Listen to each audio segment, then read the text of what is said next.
There are three common problems when it comes to finding a lucrative niche for an online business. And the reason why they're problems is because there's conflicting yet valid points to each side of the coin. Problem number one, passion versus profit. One group of people will say to pursue something you're passionate about, or else you will fail. And the other group will say to follow the money, because passion isn't going to pay the bills. Problem number two, low versus high competition. One party swears that low competition niches are the only way to go because you can get traffic faster and you won't have to compete against behemoths with bottomless wallets. And the other side says that you have to go for high competition niches, otherwise you're limiting your earnings potential. And problem number three, micro versus broad niches, or the age-old question, how niche should I go? Now, finding a niche that's right for you isn't a coin flip. And there is no magic formula that's going to give you that answer. And that's because there is no generic solution to these problems. Finding and choosing a niche will come down to a mix of personal and business decisions.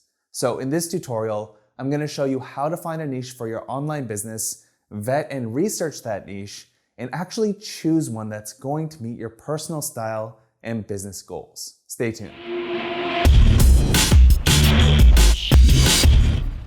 Alright, so before we get into solving these problems, there are two things we need to do first. Number one, define what a niche actually is, and number two, talk about how to find niches. And the answers to the three problems I just discussed will help you to actually choose a niche. So let's get on the same page and talk about what a niche is. Simply put, a niche is a segment or a smaller part of an industry, and this segment has a community with their own specific needs. For example, backpacks for hiking is a niche. Backpacks are a segment of the larger industry of bags and luggage, and the audience is hikers, which has a pretty big community. Now, whether you want to monetize through t-shirt sales, affiliate marketing, or whatever, all of the research methods and principles that we'll cover today can be applied to your business. But because we can't cover every possible business model, for this tutorial, let's say that we're looking for niches for an affiliate website. This way, we won't have to discuss things like the cost of inventory, logistics, etc. Alright, so let's talk about some ways to find a niche. The first way is to dig into a competing website's traffic and financial information. There are website marketplaces like Flippa and Empire Flippers where sellers are required to include traffic and financial information. So assuming you have no idea what kind of niche you want to enter, you can get started by going to flippa.com. And since we're looking for affiliate ideas, I'll hover over Browse, then Content, and choose to look through blogs. Next, I'll filter for just revenue generating sites. Now, after skimming through the results, I came across this listing. And right away, you'll see things like the site's age, monthly profit, profit margin, and monthly page views. Scroll down a bit, and you can see the revenue breakdown over the past 12 months. Scroll a bit more, and you'll see data that's been imported from Google Analytics. Now, to get a very basic understanding of profitability, you can take the average profit and divide it by the average page views. So that would work out to around 3 cents per page view. Again, this is just a very general way to understand how much money you can make if you were to rank for the same topics in the same niche with the same monetization method. Alright, the second method is to use Google Ads data as a proxy to commercial value. And this can be done using a metric like traffic value, which is an SEO metric available in Ahrefs Site Explorer. And traffic value estimates the value of a website's organic traffic if they were to pay for that same traffic through Google Ads. So in this case, our blog gets around 300,000 monthly search visits, and the value of that traffic, if we were to pay for it through Google Ads, would be over $500,000 per month. And that's because SEO and digital marketing are pretty lucrative topics. So basically, this method is based around the theory that if advertisers are paying top dollar to appear for these keywords, then there's likely going to be commercial value.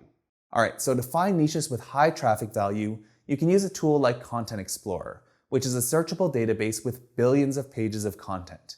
Now, if you have a general idea of the area you want to create a website around, then enter that in the search box. But in our case, let's say that we're open to any niche, but we want it to be an affiliate site. So I'll search for Amazon Associates, because people often include some kind of Amazon affiliate disclaimer on their pages. Next, let's set a website traffic filter with a minimum value of 5,000, meaning websites that show up should be getting at least $5,000 worth of monthly organic traffic if they were to pay for it with Google Ads. Now, to filter out these mega sites like Amazon and CNBC, to name a few, we can set a domain rating filter. And domain rating is an Ahrefs metric that represents the overall strength of a website's backlink profile. And it's generally a good way to filter out highly authoritative sites. So let's choose the domain rating filter and set it with a maximum value of something reasonable like 40. Next, let's set the one page per domain filter, since we only need one result to see a website's total traffic value. From here, you can skim through the results and just eyeball the domain names to see if there are niches or industries you can tap into. Alternatively, you can go to the Websites tab to scan through the top 100 websites. And again, let's sort the table by traffic value. And just from eyeballing the domain names, this one seems to be related to sleep, another on pies, and one related to vegetarian or vegan diet plans. Now, the domain names will give us a general idea of a product or industry, but if you want to dig deeper, you can research the pages that are actually sending these sites traffic. So I'll click the caret beside sleepdeliver.com and head on over to the top pages report, which shows the pages that send the most search traffic to the site. Now, if you have the experience, skills, and resources, going after a ton of sleep-related products at once could work out well for you. But if you don't, then you might want to stick with one product to create content around. For example, looking at this website's top pages report, you'll notice that the majority of pages sending organic traffic are related to bed frame reviews. So this might be something worth exploring further. Alright, so if you go through these two methods of finding niches, you should be able to jot down a bunch of interesting ideas for your site. So let's move on to the next and perhaps most important part of finding a niche for your online business, and that's to research and vet it. Now, in the vetting stage, you'll want to get more detailed information on your brainstorm list of niches. This way, you won't be committing to anything without knowing exactly what you're getting yourself into. So the way I like to vet sites is in two buckets: the web bucket and market bucket. The web bucket includes things related to your website, like how you'll get traffic to your site and how competitive it is to get that traffic. Understanding this information will ground you in reality by understanding your competition better. Now, the market bucket includes things related to the industry and products you'll be recommending or selling. So that would include things like sustainability or the overall trend of the niche and seasonality, if any. Understanding these factors will ensure you're not entering a niche that might fade over time or has already faded. All right, let's talk about figuring out how you'll get traffic to your site. More specifically, I'm talking about optimal traffic sources. Paid ads, social media, and search engine optimization are just a few traffic sources that tons of websites use. And they're all great, but they each come with their pros and cons. Paid ads are great if you have the money to spend, because you can literally get traffic to your site within an hour from setting up your campaign. Now, the downside is that you have to pay for web visitors, and the moment you stop paying, you'll stop getting traffic. On top of that, you're adding a potentially sizable expense, which makes being profitable more difficult, especially if you're selling low-ticket items. Now, social media traffic can be great because it's free and fast. But if you don't have a big following, then it's tough to actually get traffic from these networks. Plus, a huge downside is that the shelf life of social media posts tend to be very short because most social networks are designed to surface new and fresh content. As for search engine optimization, or SEO traffic, it's free, passive, and consistent. But the downside is that it takes longer to actually rank your pages compared to the other two traffic sources. Now, the primary traffic source that you choose should be a blended decision of your time frame, resources, expertise, and your competitors' main traffic sources. So to find out your competitors' main traffic sources, just search in Google for a keyword that's relevant to your business. So as an example, if we were to go with a bed frame affiliate site, I'd search for something like best bed frames. And from here, I'll just skim the results for a website that looks like it's solely about sleep or sleep products. So I'd ignore sites like Gear Patrol and the New York Times and focus on a website like sleepfoundation.org. Next, I'll take that domain and enter it into SimilarWeb. As you can see, they get well over 5 million monthly visits to their site, and if we scroll down, you'll see that nearly 90% of it comes from search engines or via SEO. So if I were to create a competing website, that's the traffic source I'd focus on first. All right, the next thing in the web bucket is traffic competition. And this will boil down to the main traffic sources you're going after. Let's keep running with the BedFrames example. Since we've established that search traffic is likely the best traffic source to go with, we'll need to look for two things. Number one, is there enough search demand in this niche? And number two, how hard will it be to actually rank for these keywords? After all, if you can't rank for relevant queries in your niche, then you won't get any traffic. Now, the best place to find this information is with a keyword research tool like Ahrefs Keywords Explorer. So to get started, just search for broad topics related to your niche. So I'll search for bed frame and bed frames. Next, go to the matching terms report, which will show you keyword ideas that include your broad topics along with each query's monthly search volume. And we also provide a keyword difficulty score, which estimates how hard it'll be to rank in the top 10 of Google. Now, since we're creating a hypothetical affiliate website, we want to find a mix of informational content and product comparisons. So to narrow in on these queries, I'll click the include box and search for words like how, what, who, when, where, best, versus, and review. Finally, I'll set the any toggle since I'm good with keywords that include any of these words and hit apply. And just from a quick search, it looks like keyword difficulty scores are low to mid competition, and with a cumulative search volume of over 100,000 just in the US, it seems like there's plenty of search volume just around bed frame related queries. Now, there's a lot more that goes into analyzing competitors in search engine results pages, but rather than turning this into an SEO tutorial, I recommend watching the keyword research module in our SEO course for beginners, where I go deeper into these things. I'll link those videos up in the description. All right, let's move on to the market bucket.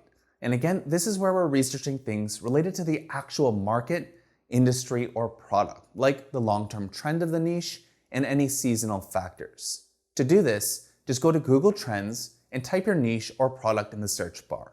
So I'll search for bed frame. Next, you'll want to choose the country where your target market will be. So I'll choose the United States. And finally, I'll set the time frame to the longest option to get a high-level view of searches for this topic over time. And interestingly, there's actually a clear upward trend for people searching for bed frames. Now, as for seasonality and other factors, it seems like bed frames are popular year-round. But what's interesting is that searches in July and August consistently spike every single year. I'm not sure the reason, but it may be worth noting for your promotional efforts. Now, to give you an example of seasonality, look at the trend for the query garden hose. There are huge spikes starting in the spring as the weather gets warmer, and searches start dipping towards the end of summer and into the fall and winter as the weather gets colder. This is what seasonality looks like. And niche sites that are season or holiday dependent will have lower revenue in the slower months. So if this is the niche you're entering, beware.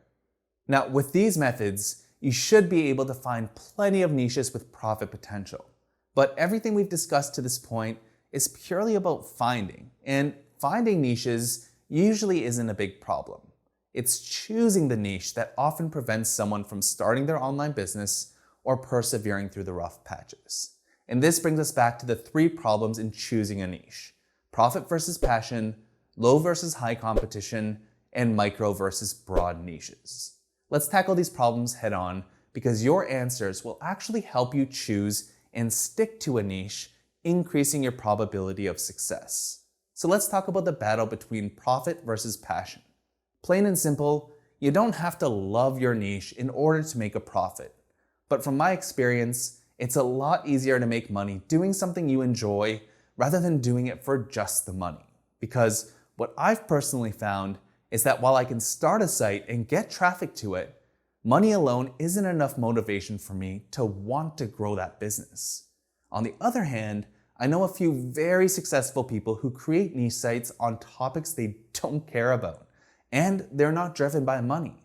But a key difference here is that these people are driven by marketing and creating great teams to build new sites for them.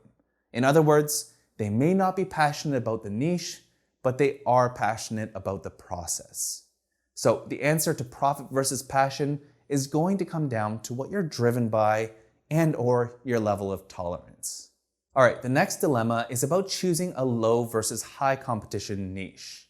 Now, because earnings potential for an online business heavily relies on traffic, your decision should be based on a balance of your skills in marketing, your resources, aka your bankroll, and the level of competition you'll be up against.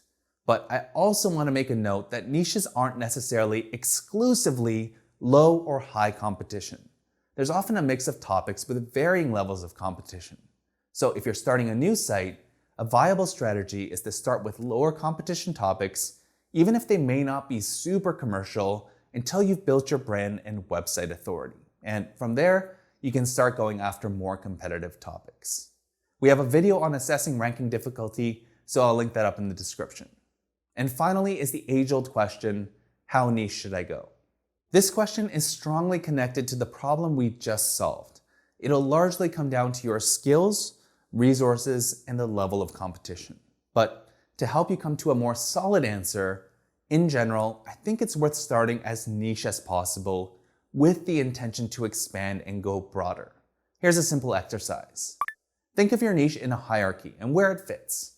For example, you might want to go after a niche about bed frame reviews. And within this niche, you can talk about the best wooden bed frames, the best adjustable bed frames, the best bed frame for people with king-size beds, and so on. And you can even go deeper and review specific models of these products, adding another layer to your hierarchy.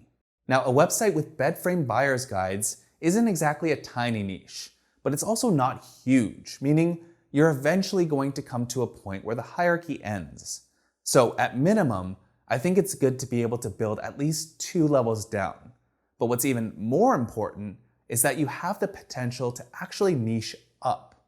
For example, bed frames fall into the category of sleep products, and so do pillows, mattresses, and sheets. And each of these products can have their own mini hierarchies of subtopics. And if you're able to successfully execute on each sub-niche, you can create a super authoritative website covering lots of topics that are highly relevant to one another. Best of all, as you build your authority in each of these niches, the next sub-niches you tackle will only grow faster because you'll be building a stronger brand and website authority. So rather than asking yourself, how niche should I go? You should ask yourself, can I expand my topic hierarchy by branching out to related sub-niches? So take a look through your list of niches, ask yourself these personal questions, and you'll be well on your way to finding and choosing a niche. More importantly, you'll have a better chance of starting your online business on the right foot. Now, if you enjoyed this video, make sure to like, share, and subscribe for more actionable marketing tutorials. I'll see you in the next one.